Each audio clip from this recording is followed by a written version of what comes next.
মহড়া হচ্ছে এবারে, ঘুম উঠছে ওপারে।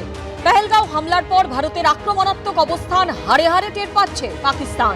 এই পরিস্থিতিতে দুদেশের মধ্যে সংঘাত প্রশমনের উদ্যোগ নিল রাষ্ট্রপুঞ্জ। বিদেশমন্ত্রী এস জয়শঙ্করের সঙ্গে কথা বললেন রাষ্ট্রপুঞ্জের মহাসচিব Antonio গুইতেরেজ। The Secretary General strongly stands against terrorism. The Secretary General, I think, remains concerned by the high level of tension between the two countries. As in any conflict or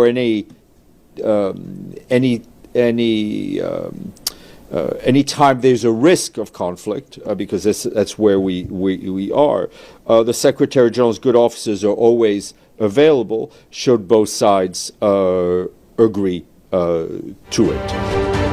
বিদেশমন্ত্রী S Jaishankar social মিডিয়ায় জানান, রাষ্ট্রপুঞ্জের মহাসচিব Antonio গুইতেরেজ phone করেছিলেন।